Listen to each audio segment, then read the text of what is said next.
just a little bit of a headwind, but, these guys are used to it. I'm Steve Nicolopoulos, and I'm here with, I'm going to call him the professor, Mark Demsch. He knows everything about rowing, going way, way back, much further before I was even a twinkle in my daddy's eye. So, Mark, great to have you here. It's great to be here, Steve. Start our second year together. Yeah, no, this has been an exciting new sport for me. New sport because I've gotten into it since I've been doing this here. I've learned a lot, and like I said, you're the professor. You're teaching me, and you're going to teach everybody else here. You see the boats kind of getting into a position. It looks like we've got a start already. And this is going to be lane 1, and this is going to be lane 2 right here. So you go ahead and see that. And this Stanford and Syracuse. Yeah, so Stanford is down about 3 or 4 seats, which equates to about 1 second. Looks like we're about late in the first 500 meters of the race. Syracuse, this is their first race of the year, and Syracuse is just pulling away a couple inches each stroke. Stanford really would want to put a stop to that. Yeah, you can tell by the cadence right there, looking at the stroke rate. I know you that's what you're looking for right there, and that's where they're going to pull ahead. You can see they're getting more strokes. They're getting their oars in the water much quicker than Stanford's boat's able to.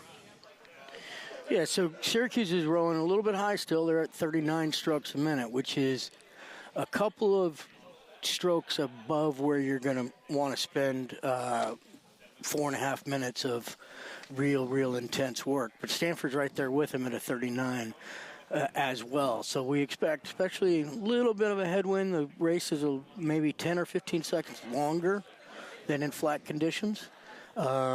You would expect the cruise to come down a little bit into more of a 36, 37 base rate. Syracuse looking very good. But by the way, I've got to say, both coxswains are doing a really superb job of steering straight, helping their crews cover exactly 2,000 meters and not 2,010 or 2,020. That's right. By S-curve turning down the course. So this is a pure race. Nobody is going to be able to say the old classic rowers lament that Mike Coxon screwed up. Yeah, no, exactly. As you can see right here, everything's straight, and they're going in a straight line. They're not veering off. They're not veering off at all. Their line is not going, crooked like that, yep. as you were saying, because we've seen that before, and a lot of that can take place based on a crosswind or a headwind and the steering of the coxswain. Yeah, and it's an important part of the position. Some old-timers will say the 3 most important parts of coxswain are steering, and steering. So. All right, so Syracuse has got a little bit of open water as they come into the third 500 of the race. This is Syracuse's first race of the year, Steve. Wow. And it's a little bit late to get a start on the racing season, but clearly it has not hampered their preparation. Stanford's a very strong crew, very young, extremely young. Stanford's got 5 freshmen in their boat, and Syracuse has more of the classic 3 seniors, 3 juniors, and 3 soft. You say they just started. This is their first race. Now, that's because of the weather, the inclement weather back east, and the availability of being able to get out on the water? No, actually, it's been a decent year for both the Midwest. We'll talk about that. Wisconsin is here as well.